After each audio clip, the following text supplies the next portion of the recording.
미국 이민당국에 체포됐던 한국인 300여 명이 구금 8일 만에 전세기를 통해 귀국했습니다. 한미가 비자 문제 해법을 모색하는 가운데 미국이 다시 관세 압박에 나선 점도 주목되고 있는데요. 관련한 내용 민정훈 국립외교원 미주연구부 교수와 자세하게 짚어보겠습니다. 안녕하십니까? 예, 안녕하세요.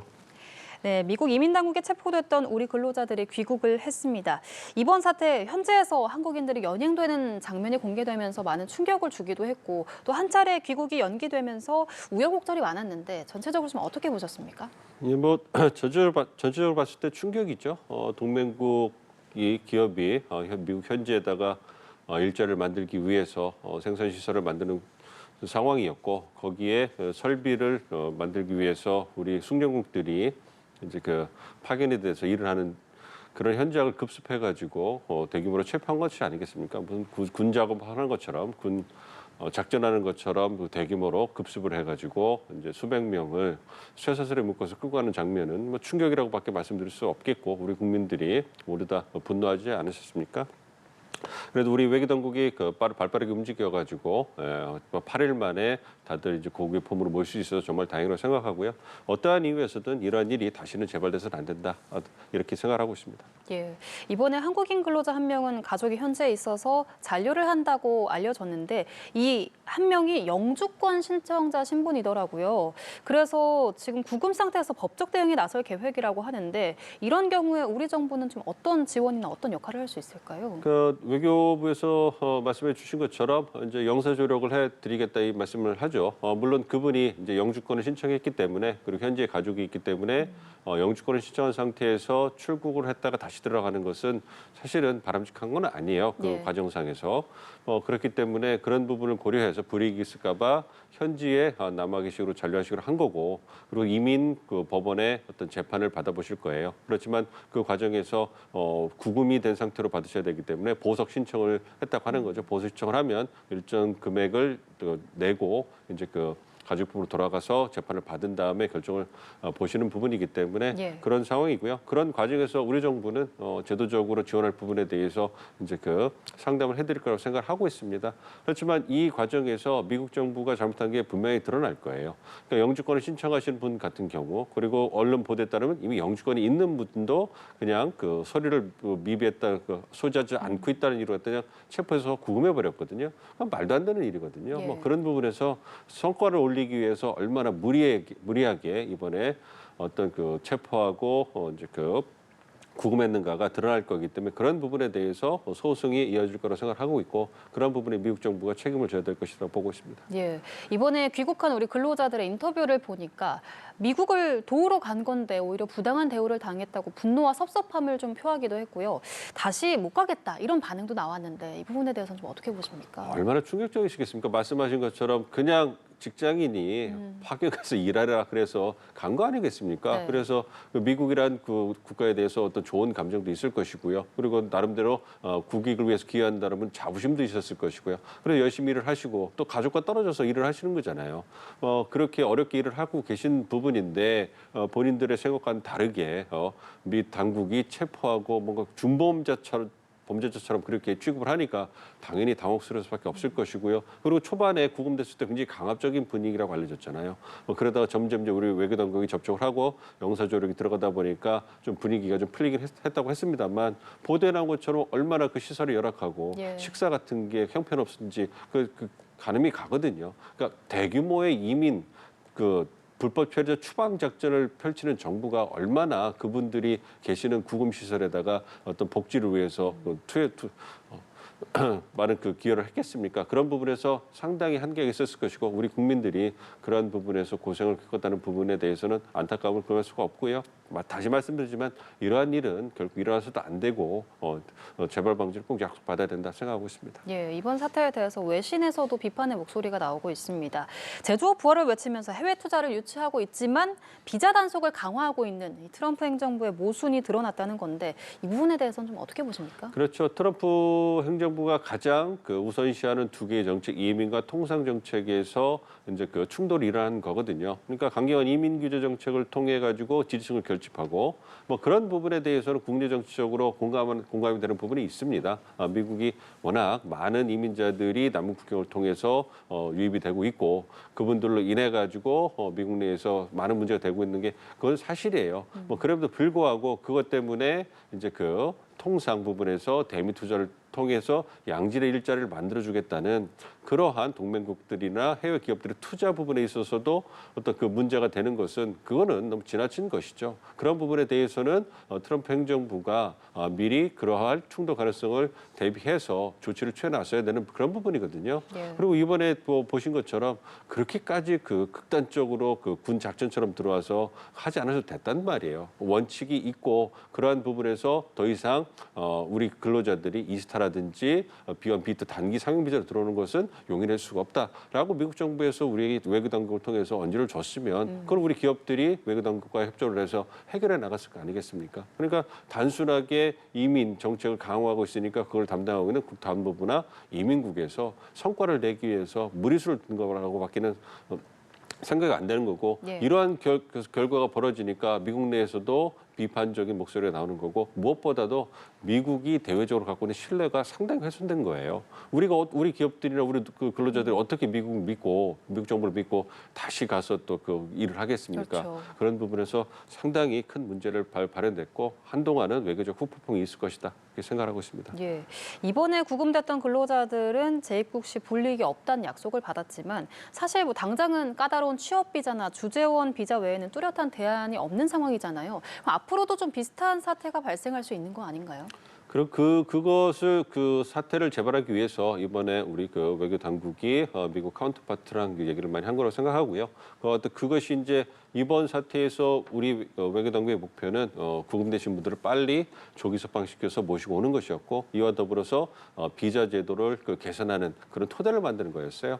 그래서 빨리 그 8일 만에 모셔올 수 있었고요. 이와 더불어서 비자 제도를 개선하자. 근데 보도해 주신 것처럼 시간이 많이 걸릴 수밖에 없잖아요. 중장기적으로 예. 우리의 숙련공들과 전문직을 위한 E4 비자를 신설하는 것은 미국의 입법이 필요한 거예요. 즉 연방의회가 법을 만들어서 통과돼야지만 그것이 가능한 거기 때문에 상당한 시일이 소요되는 것은 불가피하단 말이에요. 그러니까 단기적으로 그러한 것을 보완하기 위해서 현재 우리가 활용하고 있는 B1, B2 비자에 대해서 법령 해석을 통해서 그러니까 한국이 그거에 대해서 갖고 있는 생각 그리고 미국 정부가 그 갖고 있는 생각에 대해서 일치를 이뤄서 이제 단기적으로 우리 숙련공들이 B1, B2 비자를 갖고 미국에 입국을 하셔도 불이익을 받지 않도록 이 부분이 이제 외교 당국에서 해야 될 일이거든요. 그게 단기적으로 이제 마련이 된다면 그걸 토대로 해서 중장기적으로 비자를 신설하는 이러한 계획을 갖고 있는 걸로 알고 있고 이를 위해서 한미 워킹 그룹이 이제 만들어지고 일을 할 걸로 기대하고 있습니다. 네, 말씀하신 것처럼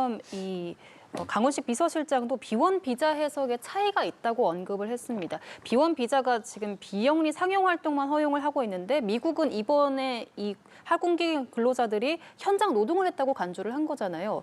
이 부분에 대한 해석에는 정확히 어떤 차이가 있는 건가요? 그러니까 B1 비자를 가지고서 하는 부분에 대해서는 약간의 해석의 차이는 있을 수 있어요. 그렇지만 세부 규정을 보면 네. 특정 요건이 충족이 되면 이제 뭐 산업 장비나 기계 설비, 유지 보수 같은 제한적인 업무 활동을 할 수 있다고 얘기하고 있어요. 물론 말씀해 주신 것처럼 실제 건설 작업을 수행한다든지 미국 내 사업체에서 돈을 받는다든지 월급 받는다 이런 부분은 안 된다고 돼 있거든요. 그러니까 우리 숙련공들이 가셔서 하시는 부분이 그거예요.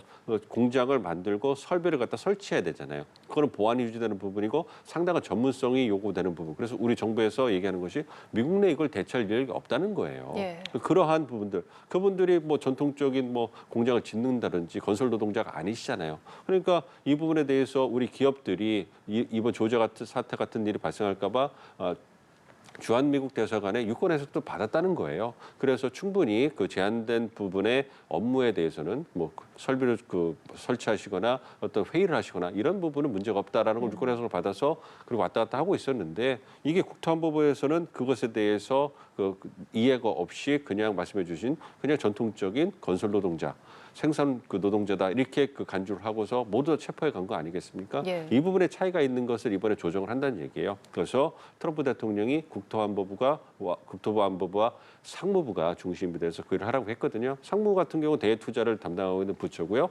국토안보부는 그 단속하는 주무 부처이기 때문에 이 부분에 있어서 국무부의 지원을 받아가지고 이제 그 한국과 미국 간의 법령 해석에 있어서 일치를 이루면 그렇다면 향후에 비환 B2B 일자를 가지고서 미국 이과신 우리 근로자들에 대해서 국토안보부가 이제 다시 체포하거나 구금할 이런 가능성이 없어지는 거죠. 그런 과정을 통해 가지고 단기적으로 이제 우리 근로자들이 미국 입국하는 데 있어서 불이익이 없도록 할 걸로 기대하고 있습니다. 네, 사실 이런 일이 벌어진 근본적인 원인이 이 비자 발급이 까다롭고 오래 걸리기 때문이잖아요. 근데 미국이 정작 싱가포르, 칠레, 호주 등 이 FTA 체결국에는 비자 쿼터를 배정하면서 우리나라는 제외왔는데 우리는 왜 이런 혜택에서 빠졌던 건가요? 아무래도 시기의 문제가 가장 컸던 것 같아요. 언제 그 FTA가 체결된 기를 보면 그러니까 싱가포르나 호주나 칠레 같은 경우에는 90년대, 2000년대 초반 그때는 그렇게 미국이 경기가 나쁘지 않고 이민에 대해서 상당히 우호적인 때였어요. 그러니까 미국의 어떤 이민 제도의 어떤 그 추이를 보면 한 30년 주기로 해가지고 좀 바뀝니다. 즉 미국이 경기가 괜찮으면 사람들이 좀 그 여유가 좀 생기고 노동력 많이 필요하니까 외국에서 근로자가 들어온 거에 대해서 좀 관대해요. 예. 그때는 이제 아무래도 그때 이제 그 이민 제도라든지 이런 그 정치적인 결과물 내는데 우호적이죠. 근데 반면에 좀 사이클이 좀 내려가면 사이가 좀 퍽퍽해지고 그 주머니가 좀 얇아지면 그렇게 되면 아무래도 불안감이 커지게 되고 그럼 새로운 노동자가 유입이 돼가지고 이제 경제활동하는 것에 대해서 내 일자리를 뺏어가는 거 아닐까 불안감이 증폭될 수밖에 없거든요. 그러면 그러한 분위기가 어떤 그 정치인들에게 반영이 되고 그러니까 이민 정책이 통과되기 쉽지 않은 거죠. 예. 그러니까 그 싱가포르나 다른 국가들은 그래도 어떤 그 이민에 대해서 미국 국민들의 정서가 좋을 때 그때 운 좋게 통과가 된 거고 그 이후에 우리 외교당국 같은 경우 2010년대부터 그 한국 그 파트너 위드 코리아 액트 해가지고 어떤 그 E4 비자를 신설하려고 했는데 2010년대만 해도 2008년에 그렇죠. 금융위기가 미국을 닥치면서 예. 사회가 굉장히 퍽퍽해졌어요. 그러니까 아무래도 반이민 정서가 강해지니까 우리 외교당국이 노력을 많이 했음에도 불구하고 통과되지 못한 부분이 있는데 이번에 이 조지아 사태를 통해서 다시는 일어나지 말아야 될 그런 사태지만 좋은 우리를 위한 그 이민 어떤 비자 제도가 신설될 계기가 마련됐다고 볼 수 있습니다. 대통령이 이니셔티브를 쥐고 어떤 지시를 했기 때문에 그리고 미국 경제에 미치는 영향 그리고 파급 효과를 미국 사람들도 봤기 때문에 이런 부분에서 긍정적으로 기대해도 좋지 않을까 생각하고 있습니다. 예, 말씀하신 것처럼 이런 일이 반복되지 않기 위해서 이번 사태가 좀 잘 해결이 됐으면 좋겠습니다. 우리 국민들이 석방된 날에 미국이 무역 협정과 관련해서 한국이 요구를 수용하지 않으면 관세를 다시 25%로 올리겠다라면서 관세 이야기를 다시 꺼냈습니다.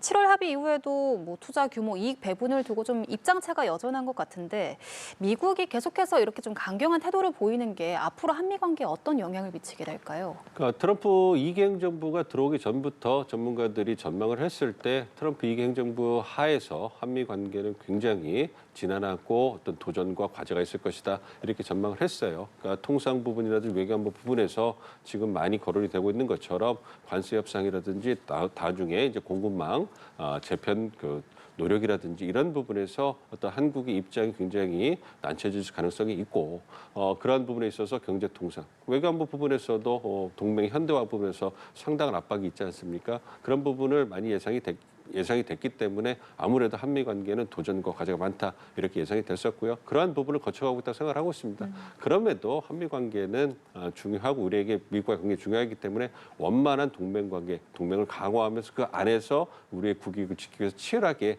경쟁을 하고 있는 이런 모습이거든요. 관세 협상에 있어서 한국과 미국이 대미 투자 3,500억 달러, 천문학적인 돈 아니겠습니까? 이걸 어떻게 쓰느냐 이런 부분에 대해서 그 첨예한 이해관계가 있기 때문에 대립을 하고 있는 것이고 우리도 절대 양보할 수가 없는 거 아니겠습니까? 이걸 양보를 잘못하게 되면 우리 기업들, 우리의 어떤 혈세가 나갈 수 있는 부분이기 때문에 절대 공정하지 않는 부분에 있어서는 양보할 수 없는 거고 미국은 최대한 또 얻어내려고 하지 않겠습니까? 그런 부분이 있기 때문에 치열하게 협상을 하고 있습니다만 모든 협상은 치열하지만 결과에 도달하게 되고 그리고 동맹들의 관계를 깨치지 않는다는 데에는 한국과 미국의 기본적인 이해관계가 있으니까 지속적으로 치열한 협상을 통해서 조금씩 진전해 나가지 않을까 기대를 하고 있습니다. 예, 알겠습니다. 오늘 앞으로 미국과 풀어가야 할 문제들에 대해서 이야기 나눠봤습니다. 지금까지 민정훈 국립외교원 미주연구부 교수와 함께했습니다. 고맙습니다.